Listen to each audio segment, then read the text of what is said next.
Phoenix Down Radio is on the air.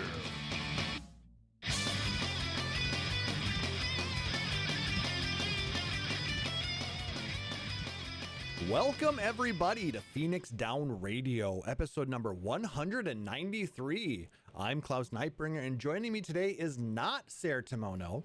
He is off at a play with some friends. I hope he's enjoying that. So, hi Ser, hope you're having a great day. Joining me instead is our friend Nick Nar. Hey Nick Nar, what do you know, buddy? Hey, how's it going? Not much. Glad to have you here. Nick Nar has been here all day helping to support our Extra Life campaign for 2023. We've been playing some Mario Wonder to start the day. Then we played some Theatrhythm. We did some Mario Kart. And now it's time for the show. So welcome, Nick Nar. Like I said, we appreciate you filling in and helping out. And as always, we want to thank you so much for your support of the podcast over the years and just being an awesome friend. So it's time for Nick Nar to get his due. So everybody, give a round of applause to Nick Nar. Thank him so much for all of his help. And now I've completely embarrassed him. Nick Nar, what have you been up to?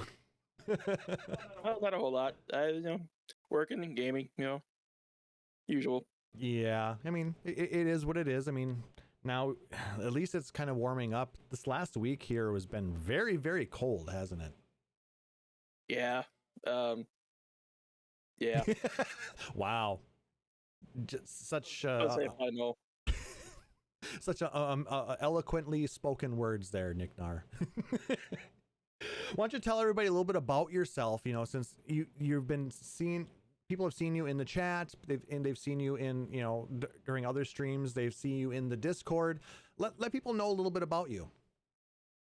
Well, I do some streaming, and so, yeah, I'm a little embarrassed. So You're doing fine. But yeah, I just hang around, and I love Final Fantasy. 14 is great. I love 14, and yeah. I'm sorry. You're doing fine. Nick Nar is just as much of a Final Fantasy fan as the rest of us. So and this is his first time on the podcast. So like I said, we'll give him a pass here. That's why we have notes, Nick Nar, so you don't have to remember everything off the top of your head. All right. As far as me, I've been doing a lot of work as well. Trying to do a lot of prep for Extra Life. Like I said, so far it's been going very well. We are at currently $516 of our $1,000 goal, and we have until the end of the year to hit that $1,000 goal. I'd love to get another gold medal up on the wall there, so we can have another $1,000 a year of supports for Children's Miracle Network's hospitals and the Gillette Children's Specialty Healthcare here in Minnesota specifically. But regardless, any donation really does help out with that. So that's been my focus for the last couple of weeks, is trying to make sure that we're ready to go for this. I think we did an okay job. So yeah, aside from that, not a lot. Like I said, just started up a few games, and from there, like I said, we're just doing what we need to do. Real exciting, I know. Sorry. But enough about that.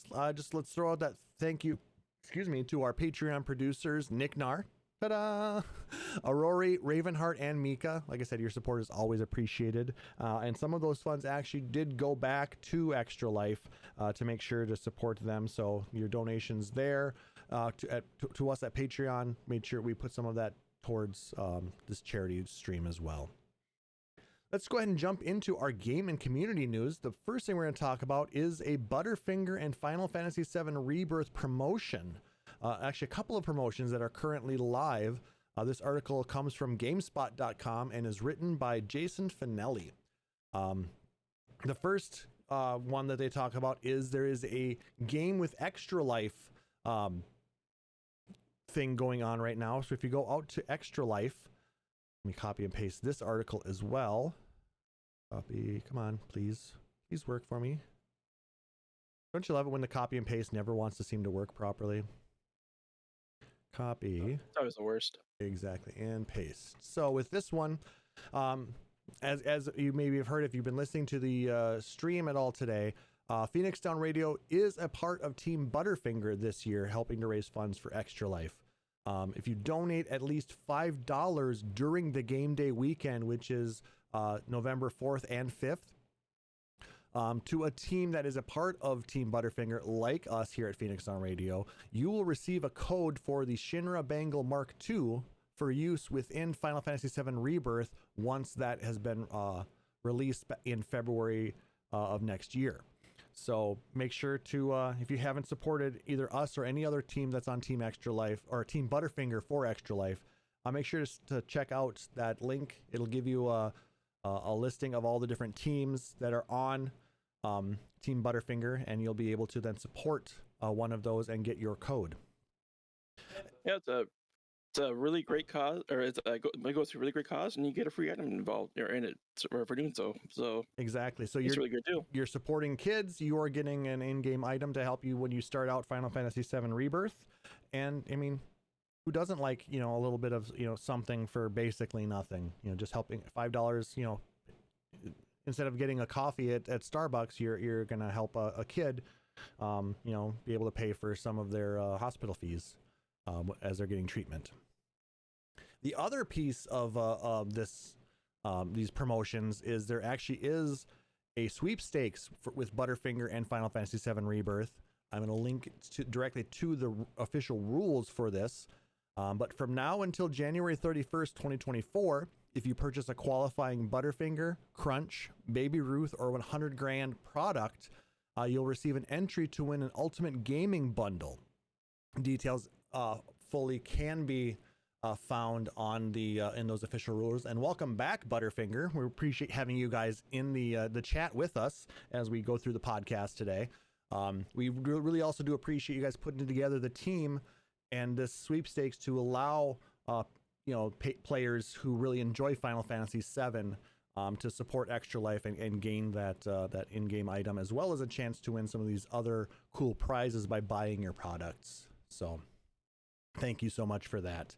But yeah, if we go into those rules, you'll see some of the products that you can buy that will qualify and get you a sweepstakes entry would be standard size Butterfinger bar, Crunch bar, Baby Ruth bar, 100 grand bar.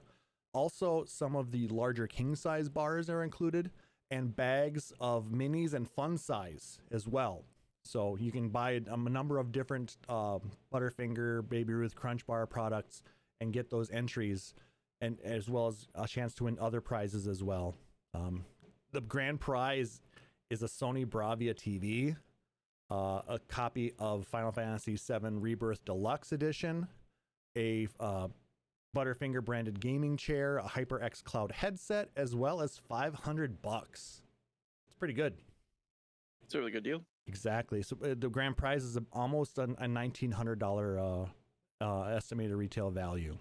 So that's pretty sweet. So thank you again for all of that, and don't lay a finger on my Butterfinger. Okay, that was kind of lame. Sorry. Oh, all right, going from some of the good to some of the not so good out there. KupoCon issued a statement regarding Susan Calloway amid some anti-trans accusations. This article comes from Michael Hassel from fanbyte.com. Let me copy paste this here. Don't lay a finger. Yes, I'm sorry. I totally screwed that up. You had one job, Klaus. I had a lot. I have a lot of jobs, Nick Nar. Thank you very much. Anyway, from the article here, on Monday, October 30th, vocalist Susan Calloway, a prominent performer of Final Fantasy XIV music, faced allegations of transphobia and Islamophobia due to likes and replies on her Twitter/X account. When the likes and replies were discovered by the 14 community, the account disappeared. Either was seemingly deleted or was canceled by either Susan, her management team, or somebody at Twitter/X. In light of this controversy, KupoCon, which is a fan-based Final Fantasy convention, announced that her upcoming appearance at the Toronto KupoCon would be canceled. Initially hailed as a positive move, KupoCon has since become under fire for a secondary statement it made earlier this week. The new statement on the KupoCon website describes how the convention had reached out to Callaway after allegations had been made, who reportedly told KupoCon her account had been hacked. This new statement then goes on to say that due to a perceived wave of abusive comments allegedly directed at both Callaway and KupoCon, her appearance was withdrawn in light of safety concerns. This is in contrast to their previous statement on Twitter/X, which omitted those details about safety. It just said, in light of recent events, we announced that Susan Callaway will no longer be attending our upcoming event. We will do our utmost to secure another guest in time for Palm East, but may be difficult due to the time constraints. But keep in mind now, this is just a developing story. We really don't have all of the information regarding what exactly happened here, why Susan's account was deleted, and what is going to actually happen moving forward. So we're not asking anybody to jump in any type of cancel culture here to say hateful things about Susan or KupoCon or anybody here. We just want the facts to be known out there as best as possible. Susan is a very talented performer. Answers is a very beautiful song, but if some of these things are true, it may change the way a lot of people feel about all of this. So, I mean, I guess, honestly, I can't blame people for having these opinions, but let's be very careful about how we handle that, all right? I'm going to link a couple more things here. One is the full statement from KupoCon regarding the perceived threat that they've been receiving, as well as a letter directly from Susan from her website talking to her fans about what's going on here. So I'll let you guys go through that information and glean from it what you will, and let's all kind of make sure that we're doing our best to not make this whole situation worse than it should be. Nicknar, what are your thoughts on all of this? It was kind of a shock when I first read about it. It was, and honestly, this is definitely one of those times where everyone should really just sit back and wait, and try not to rush to judgment, and definitely knock off the threats. It's not helpful. Exactly. That I couldn't have said it better myself. But let's make sure to get all the facts straight first. Let's not jump to conclusions. Let's not just cancel everything Susan based because of some perceived and like I said, at this point we don't have any proof right now, so we're still trying to figure out exactly what's going on. This thing will develop, and as we get more information, we will talk more about it, hopefully in a positive and informative light. So we're not trying to gather the pitchforks and torches at this point yet. So let's hold off on that for right now. But let's jump into something a little, again, more positive. Square Enix Music added its Final Fantasy piano collections to many online streaming sites. This is coming directly from Square Enix themselves. So this is pretty freaking awesome. Songs from the Piano Collections Final Fantasy series are now available on various distribution services. You can enjoy it through download sales and streaming distribution. Please enjoy the beautiful music of the Final Fantasy series woven with piano tones. The Piano Collections Final Fantasy series is now available to stream, where you can listen to piano renditions of astounding tracks from 13 titles spanning Final Fantasy 4 to 15 and Crystal Chronicles. The link up there to the Square Enix site will bring you to. You can choose which of the piano songs you want to listen to, and then pick your streaming service, and then, or you can go to your streaming service and search for these Final Fantasy piano albums and add them to your playlists, and then listen to them at your leisure, or you can purchase and download them as well. But the fact that they're now online, that's awesome. It's really awesome, because having more music choices to listen to, it's never a bad thing. Exactly. And we all know how good the Final Fantasy music is. I mean, we've spent dozens of episodes going over different soundtracks and discs. I mean, even today we're going to be talking about Final Fantasy 15 disc 2. So, and earlier today we were playing Theatrhythm, which is a rhythm music game using all the Final Fantasy music as well. So if you were joining us on the stream earlier, you saw us playing some Final Fantasy 14 stuff, a little bit of Final Fantasy 7 and stuff like that. So it's great to have, and I'm very happy that they're making it more easy to for people to access it as well, because some of these discs were only released in Japan, and importing them or finding them at conventions gets very expensive. I mean, that Compi de Chocobo that I bought before, I think it was what, $35 at Detour? I think so, yeah. Something like that, $25, $35. I mean, for a couple of discs of songs, I mean that gets freaking expensive. So the more we can have access to these things on like Spotify, Amazon Music, Apple Music, go support them and their decisions, and more music will be made available. So let's do that.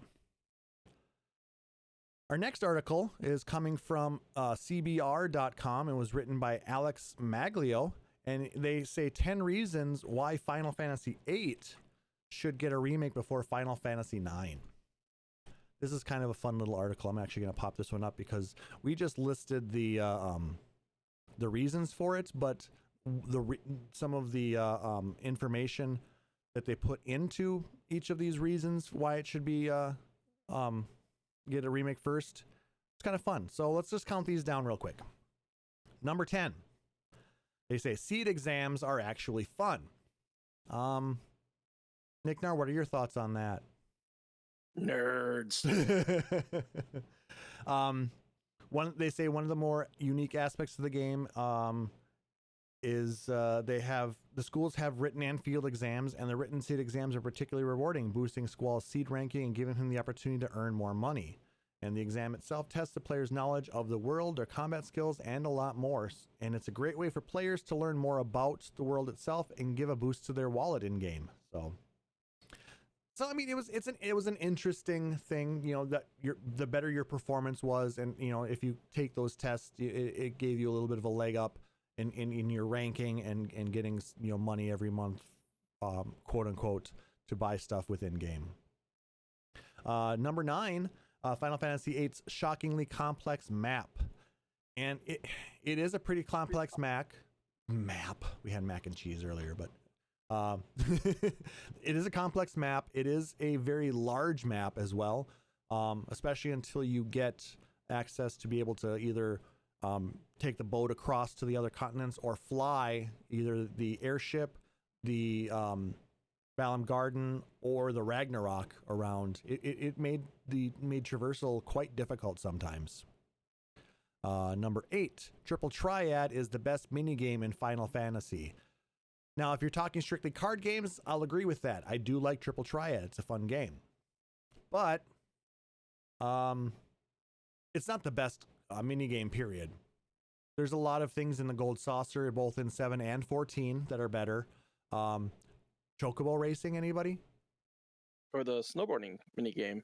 Snowboarding was okay. But no, Chocobo racing I really enjoyed. I like Chocobo racing in 14. I like, let's see, what other fun mini games are there? I liked the hunting mini game in 9. It was kind of a quest thing, but it's still a mini game. Because the better you do in that, you get a better prize for completing the hunt at a higher ranking. Okay. Yeah, I actually don't remember that one. Yeah, it is part of the storyline, but like I said, you can do better. The better you do, well, and also the sword fighting scene, and impressing Queen Braun. Queen Braun was not impressed. That was a fun one too. Anyway, like I said, it's a good card game. Maybe not the best mini game, but that's just my opinion. Jordan, Nick Nar, what's yours? Well, yeah, I'd agree with you with it being the best card game because Tetramaster just didn't really do it for me. I mean, Tetramaster wasn't bad. I like the extra complexity it adds, but Tetramaster's, I think where I lost Tetramaster was when they included it in 11 on Play Online and made you pay an extra $1 a month to access it. It was fine in 9, but yeah, I think that the simplicity of Triple Triad, and then especially its iteration in 14, it makes it a better card game personally. Number 7 on the list, character arcs are some of the best in the franchise. I don't know if I agree with that one either.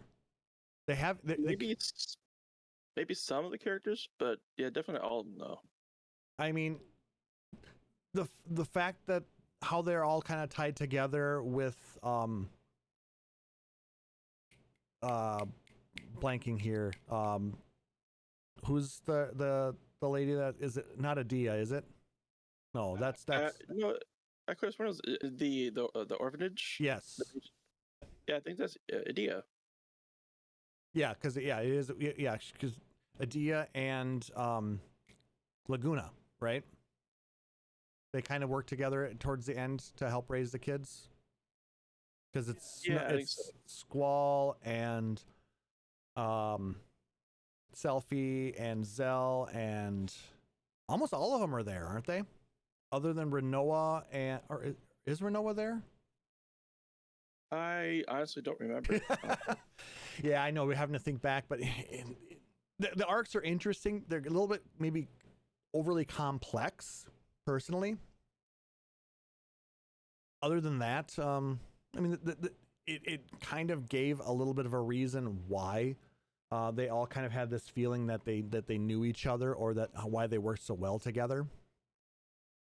But it was just a way to kind of explain away more confusing plot points potentially.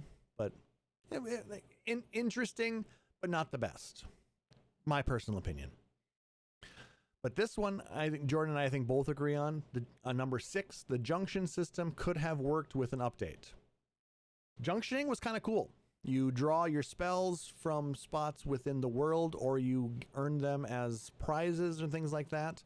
And then the more spells you have of a certain type, you then attach it to a guardian force, and that gets attached to like your stats, and that's what makes you stronger and in your guardian forces. So junctioning was kind of neat. You could, really make certain battles a lot easier just by changing the way what spells you had attached to different attributes, and it would make things just that much easier. I mean, 8 is one of the only games within the Final Fantasy series where it doesn't matter how high you level up. And it's better to stay lower level in some cases. Yeah, I was going to say, it actually punishes you for leveling up, actually. Depending on... as you level, so does everything else level. Mm-hmm. But, I mean, there are certain things... there are certain attacks, I believe, out there that will do a massive amount of damage even at low level. So you do need to get to a certain point, or you need to kind of really cheese things. And I've seen a number of runners do a number of cheese. I was gonna say, don't you just use Selphie and just use the end? I mean, literally just the I win button. Selphie doesn't seem all that violent. At least our Selphie back in the tank. She's more of a pretty fishy. So, oh, you're not talking about that Selphie. Sorry. Number 5, the music is some of the best in the series. All the music is the best in the series. Fight me. There's some bangers in 8, but there's bangers in every single game of Final Fantasy. So that one, I'm gonna call that one a miss. Number 4, the visuals are unique. Of course they're unique. It was from the PlayStation era. I mean, nobody really believed that Squall was the best looking guy in the room when you looked at his actual pixels on the screen in the original. They did make it better in subsequent remasters, but yeah, it got creepy sometimes when their mouths disappeared, or you just couldn't tell what if they even had a mouth, or any other things on their face. Number 3, the parallel love stories are incredible.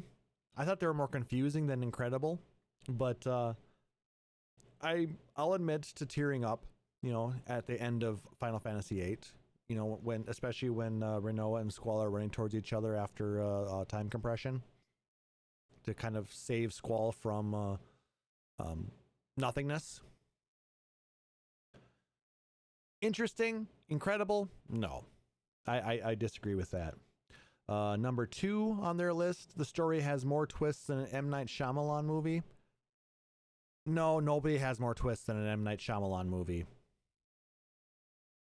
I mean, the fact that people see dead people when they're playing past disc 2, you know, that whole conspiracy that Squall is actually dead after he gets shot by the sorceress in Deling City. Well, I mean, it is the most logical theory. I mean, it's just a theory, though. It was some, like I said, I think some of the twists were just there to be to mess with people's heads. I don't know if it was groundbreaking or mind-blowing, but it was interesting. And then their number 1 reason, there's nothing else like it, and that's a good thing. Well, there is nothing else like Final Fantasy VIII. I will say that. No other game in the series has any of its different game mechanics. But would it benefit from some revamping potentially? Absolutely. I think we could have a really interesting action RPG that could come out of Final Fantasy VIII. They could maybe mess around with a different style ATB if they wanted to keep it more of a standard RPG. But with that, I mean, I'm not a game designer. I never claimed to be, but I do think that those working at Square Enix could do a good job if they were to give it the Final Fantasy VII remake treatment. that probably won't be until 2040, though. So just given the pace of the Final Fantasy VII remake. Yeah, once we get the 17th chapter of that coming out, and then don't forget the Save Aerith DLC for $49.99. Oh yes. But I mean, I just thought that was an interesting article. I encourage you guys to go through and read Alex's article, and if you'd want to have a discussion about it, jump into our Discord, and we're more than happy to talk about these things with you guys, because that's what makes a community great. Let me put you a link in the Discord channel again so you guys can join us in our server, and we can have some really fun talking points regarding if you think Final Fantasy VIII deserves it. Does Final Fantasy IX? Why isn't Final Fantasy VI getting more love? You know, throw it all out there. We really want to, we love talking about that stuff, guys. And our last piece of news before we jump into the Final Fantasy 15 soundtrack is a piece of Final Fantasy 14 news. They recently got a Fall Guys event added to the Gold Saucer with patch 6.55. But with the addition of that minigame, the netcode frustrations have also been on the rise. This article comes from GamesRadar.com and is written by Ian Harris. I will copy and paste that into the chat as well. And this will be in the show notes for those of you guys listening out on the podcast. So recently added in a Final Fantasy 14 patch, the Fall Guys crossover adds a series of minigames not unlike those seen in the party game to the Golden Saucer. Looking at Twitter and Reddit, though, there is no shortage of clips of players butting heads with the server latency as they narrowly fall short of a victory that they thought was theirs, or simply got bonked by a grandiose cartoon mallet that they thought they got past. Netcode in this game has always been a bit jank, but this event really feels bad to me, one player says. I'm having more success just blindly running forward than actually trying to avoid things most of the time. Now, as the community sentiments attest to, server latency bugbears have loomed over Final Fantasy XIV throughout the past 10 years, and it has been a pain in trials, dungeons, and raids, as you need to position yourself to avoid these telegraphed attacks that end up hitting you regardless due to what feels like lag. Now, that brings me back to 2013 and Titan Hard progression. That at that time, netcode was horrible. There was so much lag to the server that we had to basically get a bunch of people who just memorized the fight, and then we would carry other people through to get through those points because they were just hitting a wall and they couldn't progress any further. So apparently, even though the Creative Business Unit 3 has been doing a fabulous job of trying to improve the server architecture, not only here in North America, but in Japan, in Europe, adding those DCs as well as Oceania, something in the game's deep code is still not quite right. So what do we do, Nick Nar? What do we do? I actually don't know because the game kind of relies on that server tick so much. Mm-hmm. So I don't know. I mean, I understand why it relies on server tick, because if it relied more on client side things, it would be able to introduce a lot more cheats, a lot more, people would just be, taking it full advantage of that, making changes client side to get advantage then. But in order to make things fair, it has to all go off the server. But that means they really need to get that lag down. They need to make sure that the amount of time it takes for my packets to hit the server, and Nick Nar's packets to hit the server, and Sayre's packets to hit the server, that they're all within a close enough time frame to where the action happens at the same time. But I mean, the only way to really do that though would be to have a centralized server in the middle of wherever your region is at, and that gets very expensive. I don't think it's necessarily related to network infrastructure as much as it is the way it's programmed within the server side of the game itself. Are you saying PS4 limitations? I'm saying spaghetti code limitations. No, it's the same thing. Well, and technically PS3 limitations. It is true. and actually, a lot of it might be stemming from some of that, or maybe there was just some jank spaghetti code left from 1.0 that was not revamped, because maybe they focused more on the graphical side of things to make it so we didn't have 8,000 polygon barrels. Hey, those are really fine looking barrels though. Yeah, but Gotta admit. I mean, they did look better than the grapes. Yes. But they did fix the grapes, didn't they? Rest in peace, grapes. And rest in peace, 8,000 polygon barrels. But no resting in peace for netcode. Rest in pieces instead. So yeah, with that, there's gonna have to be some major rewrites on the server side before that can really get fixed. And unfortunately, I don't see that happening for a while. Maybe they're doing something with 7.0. We'll have to see though. We'll really have to see. But that's our news. If you guys have any stories that you have seen out in the world or want to hear us discuss, you can always email them to us at podcast@phoenixstormradio.com, or you can message us in Discord and drop it in there, and we'll be more than happy to talk about any interesting things that we find and that you guys show us. But for now, I think we should jump into the meat of today's discussion. And let's talk about Final Fantasy 15 original soundtrack, Disc 2.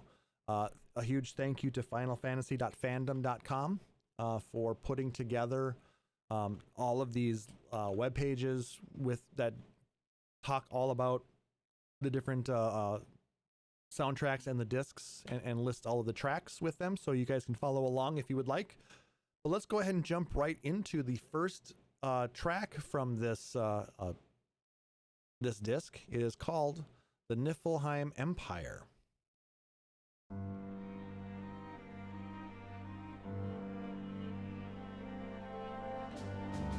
And in case you didn't know, this is the theme of the Niflheim Empire. It's very imperial.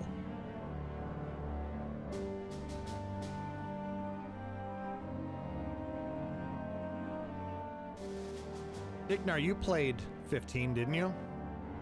I did. When you played that, did you did this kind of make you kind of think about, like, this one doesn't sound as evil as a lot of Imperial marches? No, it sounds more like sorrowful.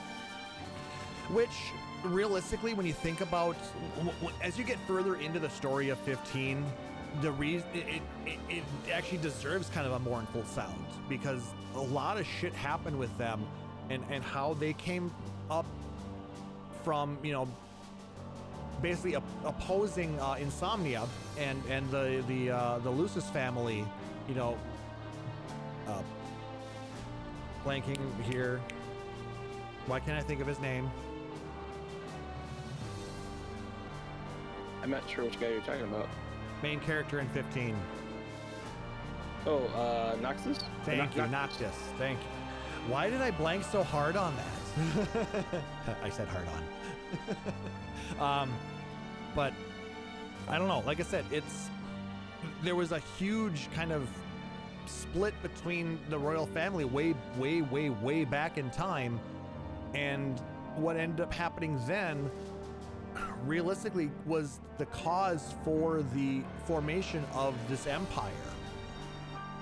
And so yeah, I guess it does make sense that it's very kind of mournful and kind of sad and somber. A lot of these tracks are very sad and somber.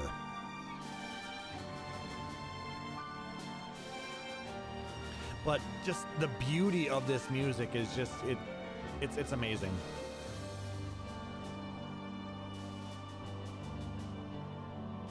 All right, let's go ahead and jump to the next song. This one is called Veiled in Black. So this is the battle music whenever you fight against Imperial enemies. When you fight against some of the mechs or some of the mechanical soldiers that they send out against you, those hunters. Yeah, so it's got a little bit of a different feel. Kind of has a little bit of that Imperial leitmotif in it. So it kind of ties to the Niflheim Empire a little bit in that song we just heard previous. But because it's a battle theme, you get that punching sound like this. You got that piano with some very, very hard driving guitar, and then you got these strings, these violins and violas. I love listening to this, the mixture between the two types of music. It's just, I've always thought that the Square Enix music composers were just ahead of their time.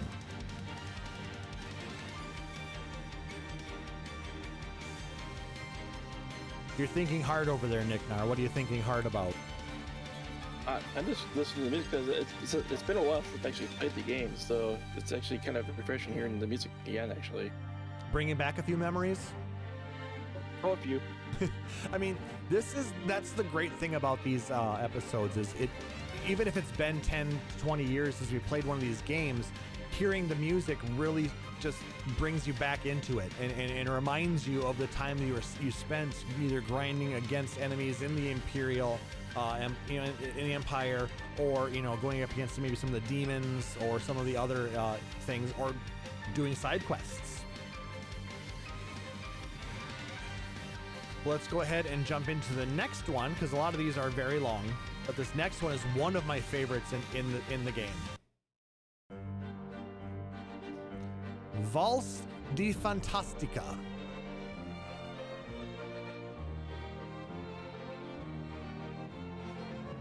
This plays while riding in the car after beating the Loki Tumult, which was at the end of Disc 1, as far as the soundtrack went. It's when you actually get out into the Disgaea region, you kind of leave the first area of Eos and you kind of get into the next area, and the world opens up a little bit for us. It also happens when Iris, who is that's Gladio's sister, I believe, when she rides with the group to Cape Caim, and then when the party first arrives in Altissia. So yeah, this song really reminds me of the Altissian zone, because it plays there too. And it's very, very, it just raises your spirits. It's very boisterous. It's just so much fun to listen to. I do still, even now, find myself humming this song. Yeah, I mean, it's almost adventurous, almost.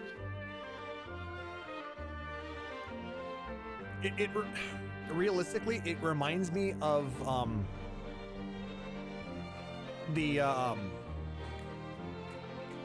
sorry, I'm really having a problem with words today. The canals in Venice. So it kind of has a little bit of an Italian Renaissance feel. Yeah. Kind of, really like a celebratory aspect to it. They're proud of this, and it's just a very beautiful and just, I don't know how else to describe it. It just really puts good feelings in my head. I like that. I like them good feelings. But this is one I could sit and just listen to for a long time. Let's go ahead and continue on. Our next theme is called Crystalline Chill.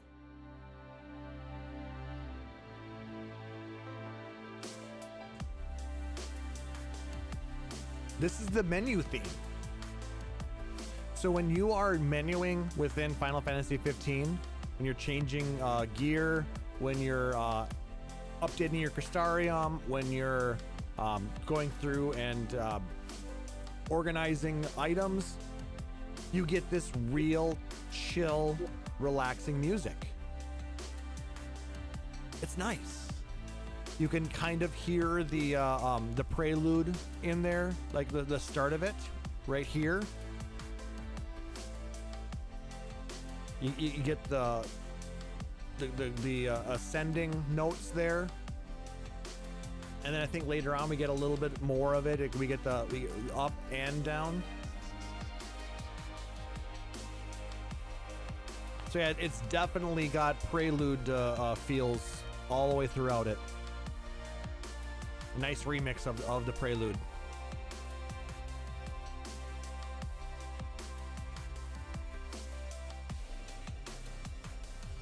Any more to add? Or are you too busy trying to reorganize your loadout? I'm just challenging the music because it's like you said, it's a really nice chill piece. But I need you to kind of tell people about that. I mean, we want to invite you back, Nick Nar. Help me out. Help me. Help you. Okay. You're doing great. We got lots of songs to get into, and I'm sure a few of them will maybe draw out more memories.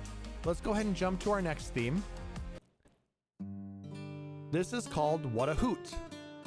And it plays when the party speaks to Sonya Yeager and Navith Arland. I think these guys are out at out by Wiz's, out by the Chocobo Post. They're kind of out in the country because it's kind of got that, a little bit of that country feel, yeah. Mm-hmm. You got the harmonica there. You kind of got the syncopation in the guitar in the background. Kind of it's got both kinds of music, country and western. And western. I'm glad when you pick up my jokes too. I'm not sure Sarah would have gotten that one, but he's gonna come yell at me next week saying, "I would too have gotten that one, you Philistine." And that's exactly what he's gonna say.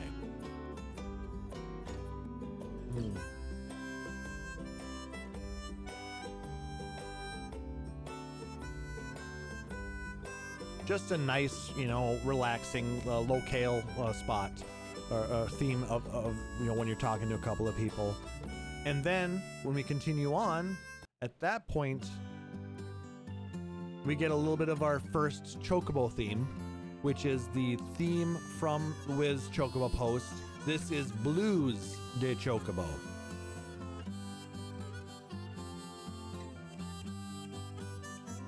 Has similar instrumentation to the prior theme, so meaning it's probably out in a similar area.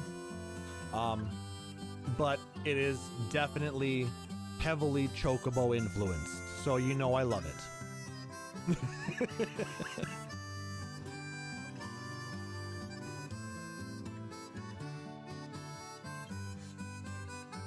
The way they just take these well-known and well-loved themes like the Chocobo theme, the Moogle theme, the Prelude, the Victory theme, and the way they play on them for each of these different games, it just really develops their own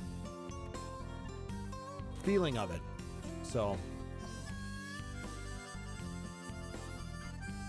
this is a pretty good harmonica too.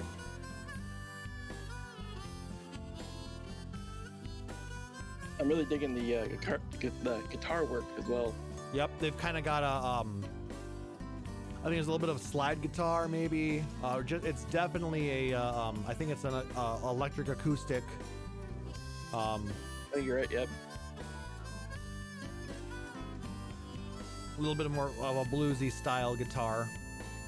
But yeah, when you have blues guitar with harmonica, that just is asking to be blues. That slow tempo. Yep. Let's go ahead and continue on our journey here. And we're going to move on from chocobos to fishing. This Yes. is the real rumble. The fishing in Final Fantasy 15 is some of the best fishing I have ever played in any game. It's actually a really fun mini game, and Square Enix developed a VR game called Monsters of the Deep based off of Final Fantasy 15 fishing. So if you have a PSVR, you can get the Monsters of the Deep, and you can do some in-game fishing in EOS as Noctis, but it's in first person and in complete VR. So, but this plays during fishing when the player has to reel in a catch. The second half plays when the line has less than half durability. So we're gonna skip ahead in this because this is a 4 minute and 47 second track. So we're going to go ahead and jump up a couple of minutes. And you can hear now how it's gotten a lot more intense. And so you really need to hurry to try and land this catch, or it's going to break the line and you're going to lose a lunker, you know? And nobody wants to have, to have the big one get away. It was this big. That's what you said. Oh my. I do recall spending a lot of time in this game on this fishing mini game. It was so fun though. I never did finish it all though. I think I still had a dozen or so left to catch. Your the level there, yeah. Sorry. I'm trying to remember, I didn't catch everything in the game, but I mean I did try and spend a good amount of time and I did try and get some of the higher level rods, reels, and lures. I really haven't, booted up the game in quite a long time. I think I still have a couple of the episodes to finish yet even, so. Like I think I have to do episode Noctis and episode Arden, I think are the last two that I have yet to do. I think I did Prompto and Ignis and Gladio. Well, I do have to confess, I actually never touched any of the DLCs, unfortunately. So. Oh, I enjoyed them quite a bit, and we may end up talking more about those music tracks as well in the future. But let's continue on with the main game by jumping into The Fight Is On. This is another battle theme now that plays against standard enemies in the Duscae region. So kind of the big area that opens up after the first major fight against the Imperial machine army kind of thing. It was a large kind of Metal Gear looking kind of thing that we fought. And then once we got through that checkpoint, the Duscae region really opened up. That's the area that includes with the Wiz Chocobo post. It includes, I want to say, Lestalem and a number of other areas. I remember it's where we fight Deadeye is in Duscae. Because did you play the demo? Which demo? For 15, it came with Type 0. Two of them, I thought. Oh, the Type 0 demo? Yeah, the demo came initially with Type 0. It was Episode to Sky, and basically was the fight against Deadeye, the giant behemoth. The only demo I remember playing was when you're in the city. It was basically the combat demo. I thought the Carbuncle demo. Oh, Platinum demo. Yeah, I think that's what they're called. But that was basically you were had the Carbuncle and Noctis as a child. Yeah. Yeah, that was a little bit of the game system, but there was an actual, and it was pulled from the main game. They didn't change much of it at all in Episode to Sky versus Final Fantasy 15 as it was released. But it came as like I said, as a part of, and it's the only reason I bought Type 0. Because I just did not like that game at all. Yeah, to be honest, I think this is probably the reason why a lot of people bought Type 0. I tried to like Type 0. I did too. I mean, the idea behind it was, that's for another show. Yes, another show. But I mean, it just reminds me, when we see Disguise, it's because of the Episode Disguise demo. That's what it reminds me of, so. And then our next theme is the main city within Disguise, Lestallum. And this is the theme for the town of Lestallum. And it's you probably spend the most time here throughout most of the game because you're going to be grinding a lot of different areas in the Disguise region, and there's so much here, as well as some real big main scenario points, like when you have to go through the basically that power reactor and clear it out, which is right in town there. So that's what gives power to all of the outlying region and all the lights that help keep some of the demons at bay. When the power goes out, all hell breaks loose at night.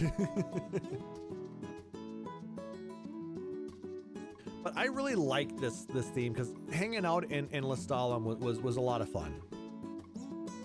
Did you ever play Comrades, the multiplayer game? No, I never did. Okay, because all of the your characters that you create and all the people you played with in that game were headquartered out of Lestallum as well. So it's kind of a neat little thing. But it's a nice town. I like the theme. Kind of has a little bit of a kind of a relaxed resort kind of feel. Yeah. And I don't know why they have this really jaunty theme, but I like it.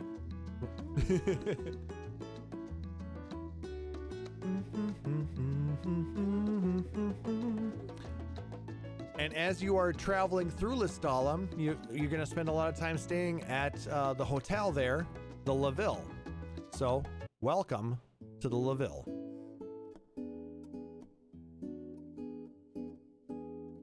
If you listen closely, it is just a slowed down version of the Lestallum theme. It sounds just very fancy. Oh, sir, welcome to the hotel. May I take your bags?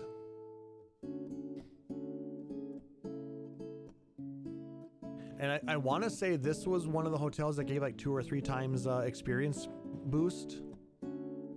Because if you stayed at a hotel, you got a multiplier on your gained experience versus when you just stay at a campsite. So I took advantage of this because it was a relatively inexpensive place to stay as well. In game. I mean, if I could have stayed there in real life, it would have been nice too, because those are pretty nice rooms. But I don't know if they had free Wi-Fi.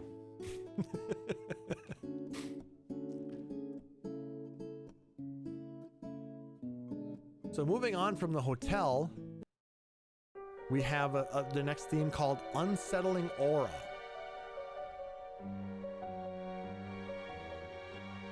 This plays at the Grayshire Glacier Grotto, the Disc of Kothis, Fokia Hollow, Fodina Castino. Wow, some of these names are really tough.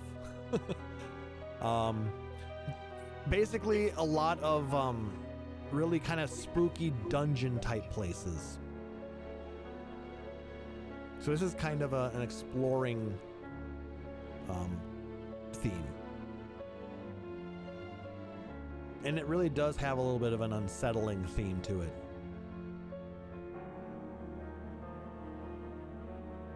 So I want to say the Disc of Kothis, wasn't that where we went to find Titan? I do believe so. I think. I could be incorrect on that, but some of these places, like the Glacial Grotto, is that where we find Shiva, potentially? Or no, Shiva is somewhere else, we find on a train. Because we know Shiva. But I'm not going to spoil that yet. I was gonna say spoilers. Come on. But yeah, this is one of those themes. It's really well done as it plays in the background while you're exploring these really scary areas, and there's a lot of enemies in these places too, so you got to be careful.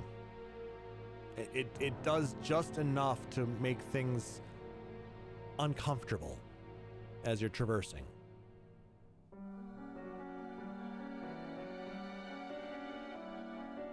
Yes, I do believe the Disc of Kothis is where we find Titan. It is Titan. Because the next bit we go on, this next theme is called Don't Panic. It plays when Noctis falls off a cliff due to a quake caused by Titan.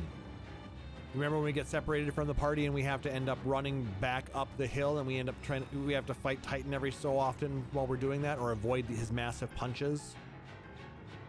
Yeah. This is the theme that plays during that.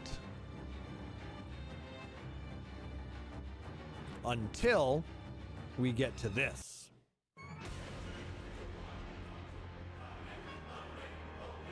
This is Apocalypsis Noctis. This is playing when we actually fight Titan outright. And I think a lot of people really think of 15 when they hear this song. Because I don't know if there's too many other songs that really scream 15. I mean, other than the last couple themes in the game, yeah, Yeah, you're right. definitely. But I mean, a lot of people will associate this, just like they'll associate Torn from the Heavens with 14. I think it's mainly because of the choir portion of it. Yeah, it definitely gives it more oomph, more punch. More of a punch.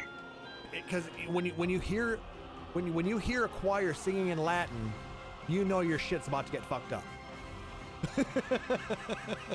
That's just the way it is. And there's nothing you can do about it but just keep fighting and prevail. But ever since One Wing Angel back in 7, we've had, anytime this choir comes out, we're like, oh damn, here it comes. It's beautiful though. Love this theme. Moving on, because this just kind of repeats for another 2 minutes.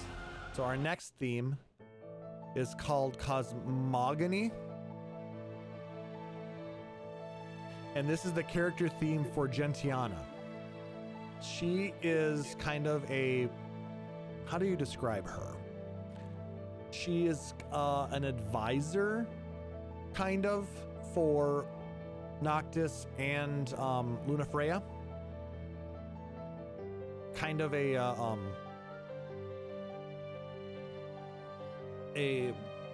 in-between, and is trying to help these two to maintain their relationship as they move towards marriage. But she has a lot more to do with the story than just that, which we learn later on. But she's a very important player within the game, and I believe she's blind. You're correct. Her human character is blind, but she is able to, she's kind of an oracle, I guess. That would actually probably be the most accurate way to describe her, yeah. Because a cosmogony is any model concerning the origin of the cosmos or universe. So there we go. So she's able to kind of commune with the cosmos, with the universe, with these unseen spirits, the spirit world, whatever, however you want to say it, because of her innate connection based off of who and what she is. We're not going to spoil that part yet if you haven't actually played the game. She's Shiva. That's why I said, is this where we meet? You're talking about the glacial grotto, which might be where those train tracks are. I can't recall with 100% certainty. It's just anything with a glacial name to it automatically makes me think of Shiva because of ice. But that's just me, maybe. All right, let's go ahead and move on to our next theme. We go from cosmogony to melon. Oh, we've been rated by Moogle Go Round. Thank you so much for joining us tonight. We are currently talking about the Final Fantasy 15 soundtrack, Disc 2. This is Melancholia. This plays when Iris tells the party that Jared was killed. Now I'm trying to remember who Jared was in the party, or in the game. Nick Nar will be my my research assistant tonight. Jared, I think it's Jared Hesser, I think it's referring to. Possibly. He is the servant of House Amicitia. Oh, okay. So he was a pretty good dude, apparently. I guess I just don't recall the name, unfortunately. But it was a sad time, apparently. So that's not good.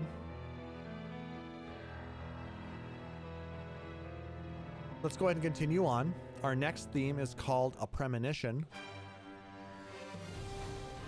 This plays when a player has the opportunity to summon.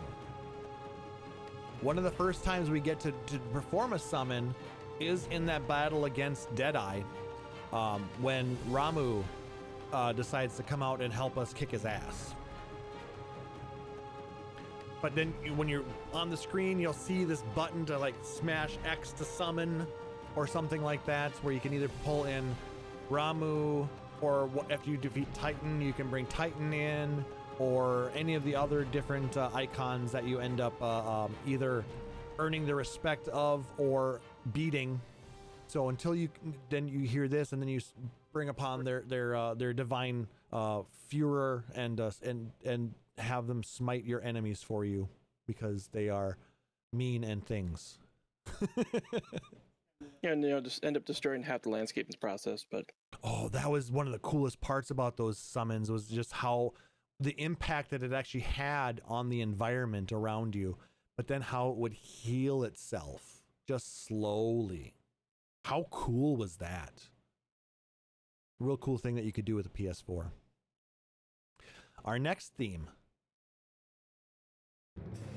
Nox Divina. It plays when an astral is summoned in battle. Whatever that means. I don't remember. I think that's what they refer to the summonings as. Oh, okay. Are they the astrals?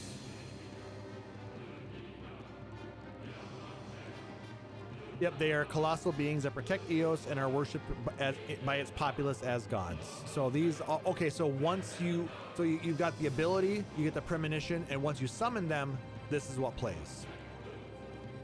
Got it. Cool. We worked it out together. Yay!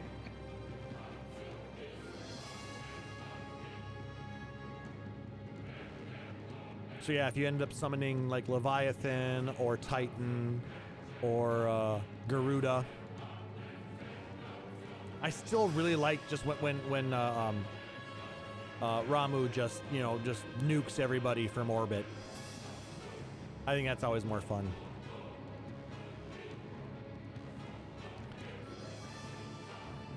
After we get Nox Divina, our next theme is called Labyrinthine.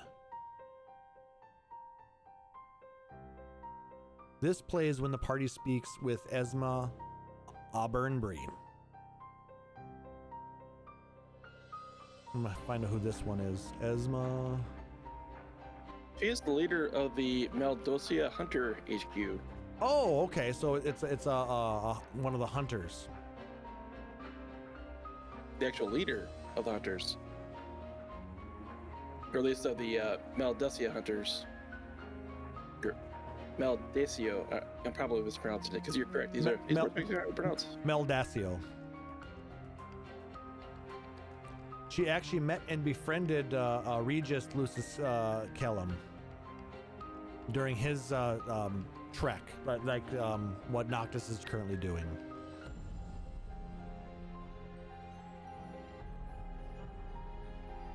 Yep, Chief of Operations at Meldacio Hunter HQ and mother to head hunter Dave Auburnbury. Okay, we meet because we meet Dave. We have to actually save Dave earlier on in the game. And this is his mom. Okay, cool. Just remember, Dave's not here, man. All right, with that bad one, let's go ahead and jump on to the next one. Flying R. This is the theme of the Regalia Type F. The Flying Regalia. The thing that kills you instantly if you crash. So save before you start fucking flying, all right? Or you're gonna have a game over, man. Game over. It's also the best mount in Final Fantasy 14. The Regalia is pretty awesome, and having that four-seater mount, yeah, it's pretty freaking awesome. Get in, losers. We're going to raid.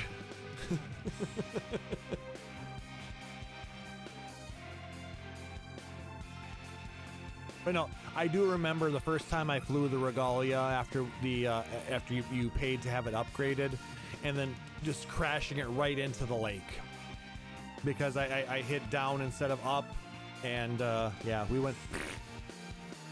I was not happy. I had to replay about an hour's worth of the game because of that. Because I didn't know it instantly killed you, man.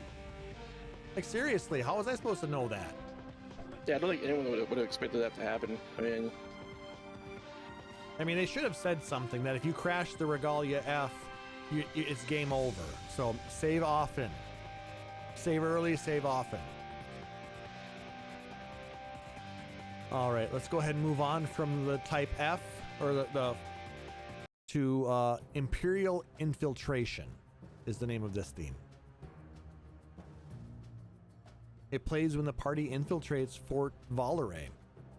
I think this was that nighttime raid that we have to do, and we have to try and get through a whole bunch of areas that have these laser beams across, and we have to try and stop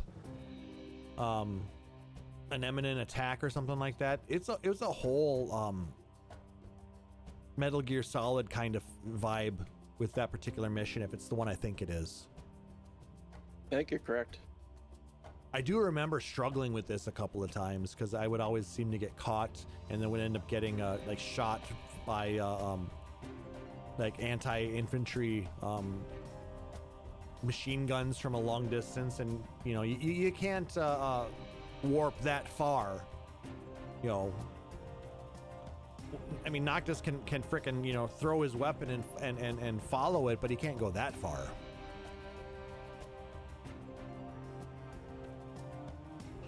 But yeah, if this is the mission I think it was, this was actually a really, really fun time within the game, even though it was slightly frustrating with how difficult it was. Still a good time. Just a couple of more tracks on this disc to go through. Our next theme is called Veiled in Black Arrangement. This plays in battles set within Niflheim territory. Now, we had Veiled in Black earlier on, like the second theme of this disc. But this is a different arrangement when we're actually in the Imperial territories proper itself, so...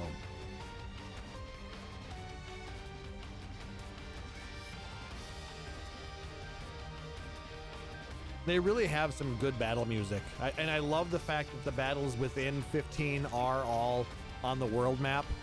and you can choose how you approach them. You can either try to go around and be very tactical and stealthy about it, or you can just go in guns blazing and just attack head on. So kind of a cool way, different ways that you could approach battles within 15. How did you go about it, Nick Nar? I usually went in reckless, always reckless. Did you ever create like the magic grenades and throw them in ahead of time and then do a force warp in and start slashing at people and then start doing all the different multiplayer attacks? The team combos? Yeah, the combos. No, because I didn't actually know that was a thing. What? The grenades. Yeah. Yeah, you could take the magic that you get from like around the around the campsites, and then from those barrels that you can draw it from, because you can only collect so much. Yeah. In order to continue to collect more, you can put it into jars and create these magic grenades and give them to your party members, and they can use them so they have magic. Otherwise, Noctis is the only one who can actually actively use it that way. His ring allows him to use it freely, but also then share it in this way with the rest of his party. So there you go. You learn something, 7 years later. Yeah. Actually, yeah, because 2016 is when this came out. So it would be, 7 years, right? Yep, because in 3 more years it'll be 10. Yep. I can maths, as Chili says. I can do maths, me. Our next one is not related to the graphics card company, but is called NVIDIA, with an I.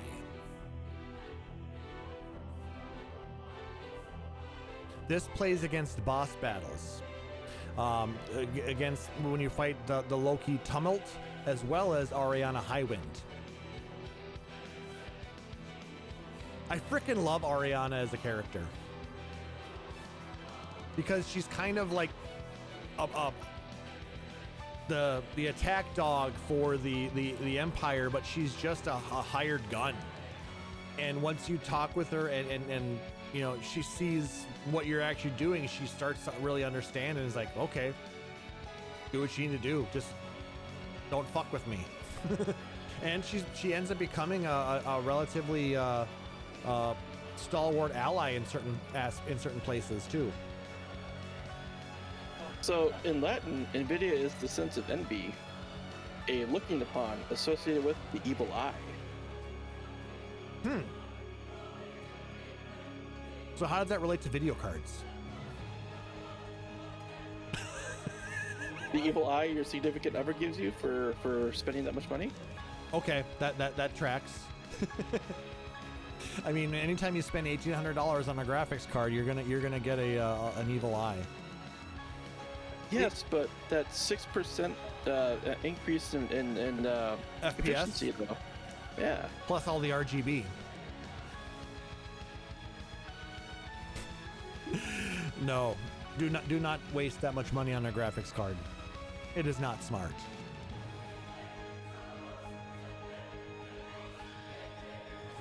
So who's the one that has envy? Is it us of them or them of us? I guess them of us, possibly. I'll be honest, I don't really remember Loki.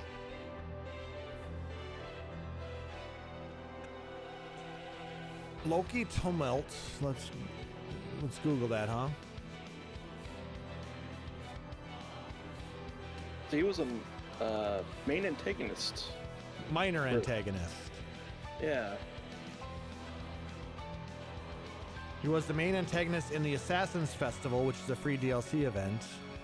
Is a brigadier general for the Niflheim and commands a unique Magitech armor. So we fought the armor earlier on in the game. But he is reports to Lunafreya's brother. Gravis. Yep. Yes.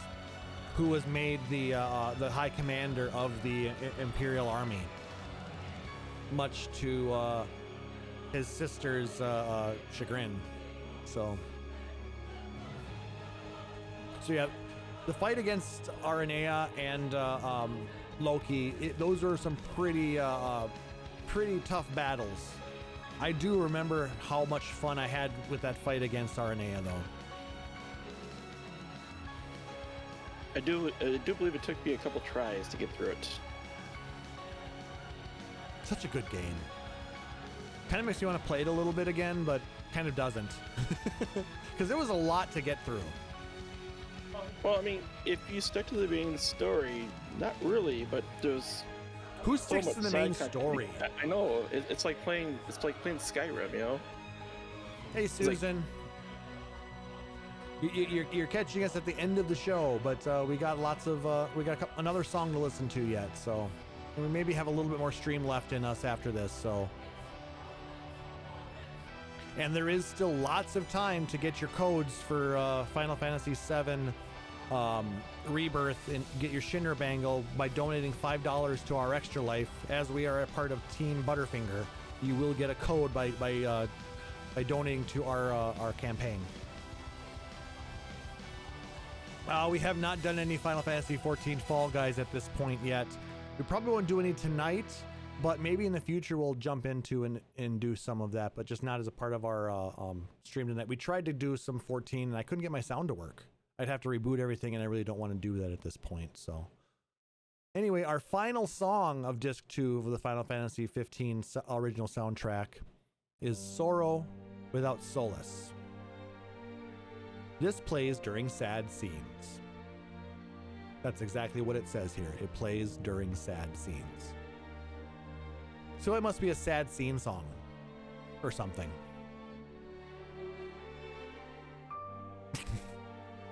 Sorry, that was terrible.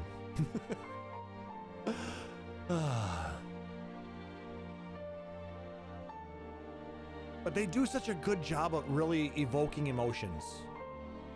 I have not really encountered another game franchise that takes this much care to make people really feel something when they play the game.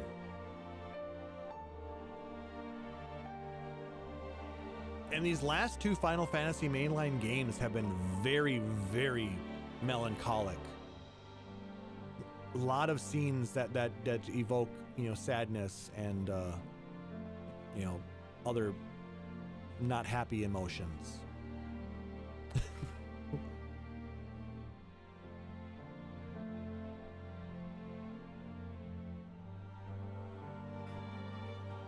At least we haven't quite in the soundtracks gotten to the part that really made me cry in the game.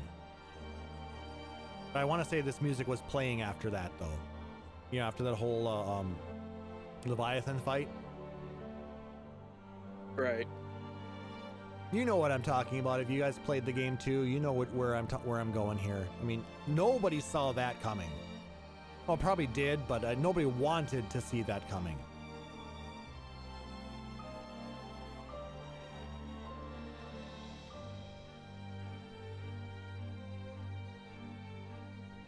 So much, just evoking so many emotions while you're just sitting here and listening to these things play. It's not fair how good it is.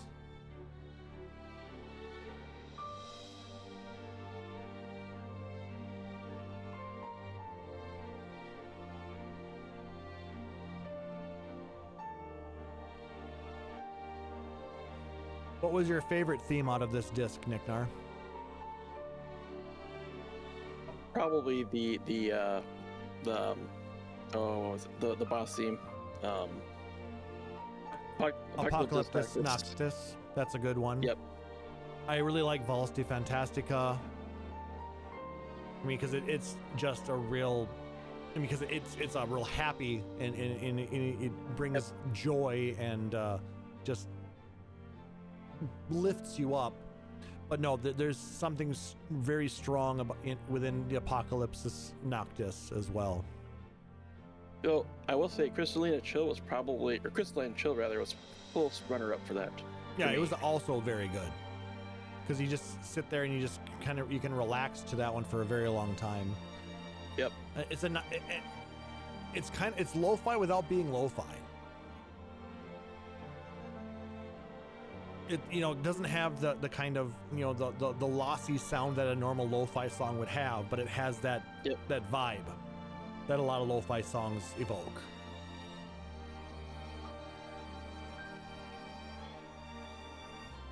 And Lestalem is pretty good as well.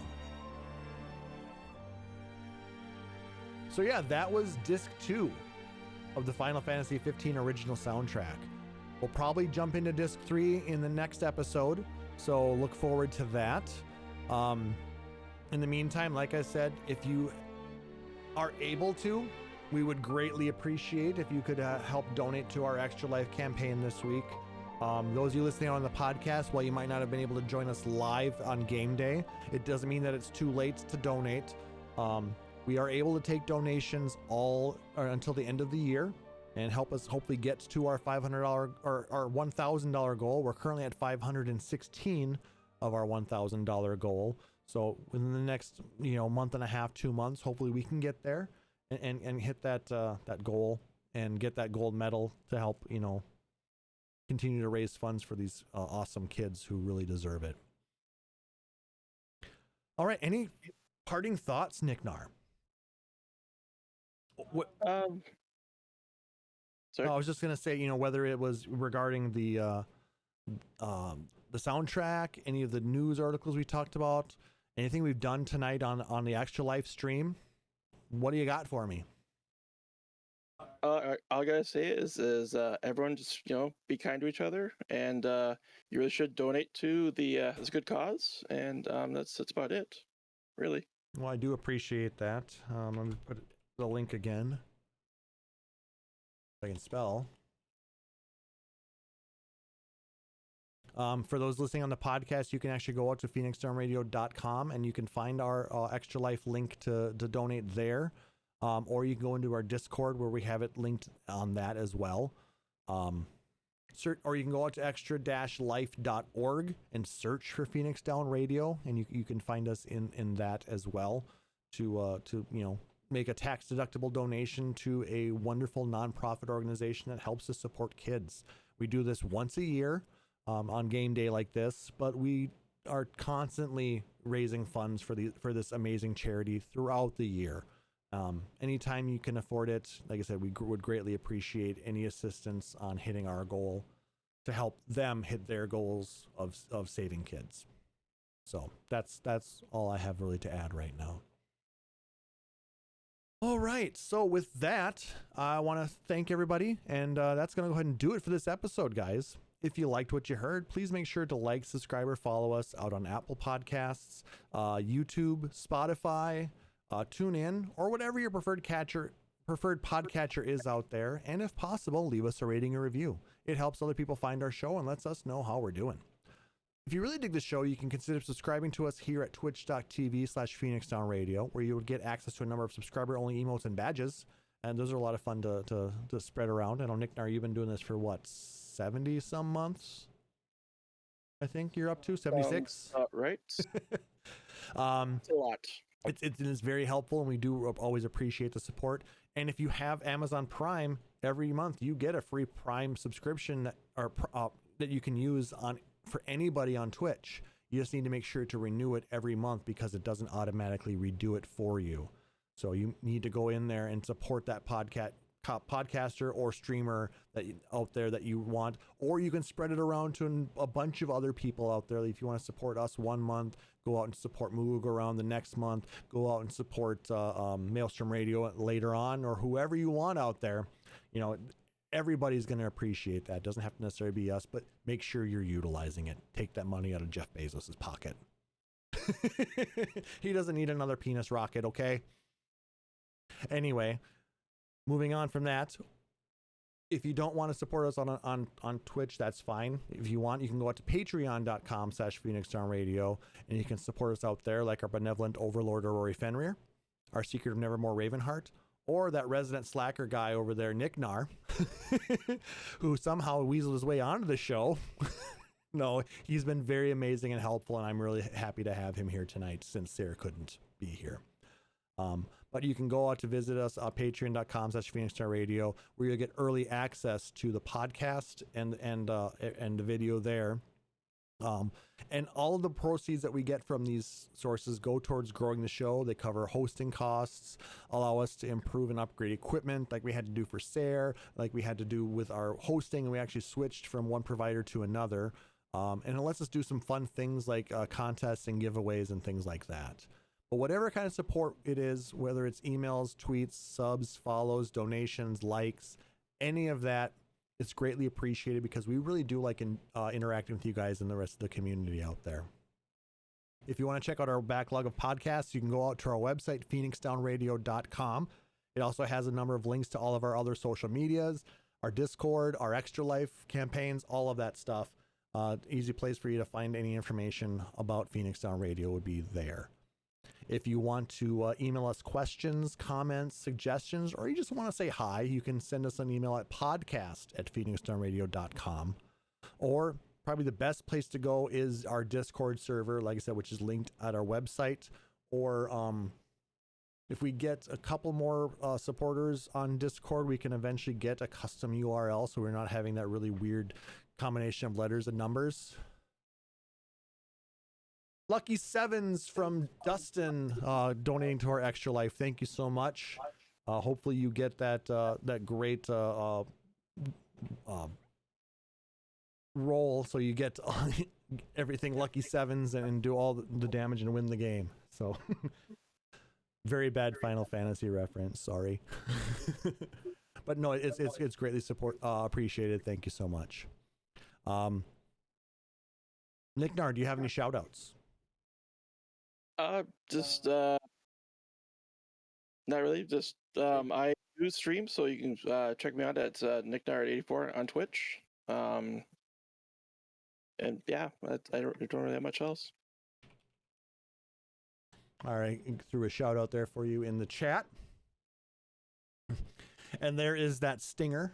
I love that when that stinger pops up on the screen for when people donate to our Extra Life campaign. It's what gets me every time. I love it. As far as me, I want to shout out Sarah. I hope you're enjoying that community play that you're at tonight and having a great time. Nick Nar, thank you so much for filling in this week. I do appreciate you assisting me again with Extra Life. I think this is you've been here all 7 years. I do believe so. Yeah, and he's actually physically comes and helps me out because when we first started doing these Extra Life streams, we did the full 25 hours. And then we realized that we're getting old and that's stupid and we shouldn't do that anymore. So we just, but during those times, it was very, very hard for me to stay awake. I think the only year you didn't make it was 2020.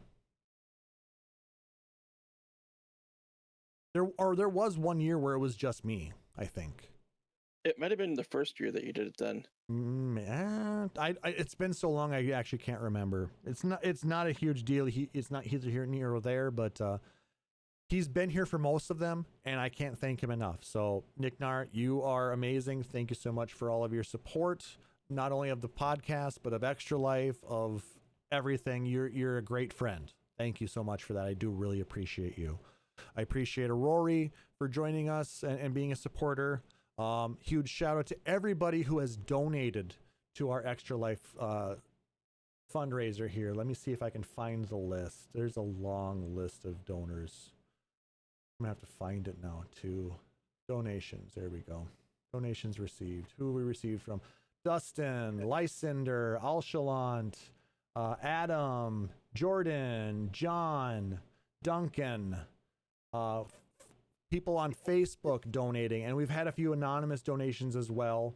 And as Phoenix Down Radio also donated a good chunk of what we received from Patreon from you guys to the to our Extra Life campaign as well. So those donations to us do also help to benefit charity as well. So we do make sure that those funds are used for great things in the community. So for my guest co-host Nick Nar, I'm Klaus Snipering, wishing everybody a wonderful evening. Don't go too far because if you're here live on Twitch, we're going to continue the stream a little bit longer. But for those on the podcast, thank you so much for joining us, and we'll catch you on the next one. Take care. Phoenix Down Radio is a production of PhoenixDownRadio.com and Illusion Productions. Final Fantasy XIV and Eorzea are trademarks of Square Enix. In-game content for Phoenix Down Radio is the copyright of Square Enix. Opening music for Phoenix Down Radio is provided by Guilty Gear Rock You. Check out the Metal Chocobo theme cover and many other music videos at youtube.com/Guilty Gear Rock You. Closing music for this episode is provided by Guitar Wanker 90. Please check out their full version of Matoya's Cave and other rock video game covers at youtube.com/Guitar Wanker 90. The views and opinions expressed in this episode are those of Phoenix Down Radio and its hosts and do not reflect the views of Square Enix.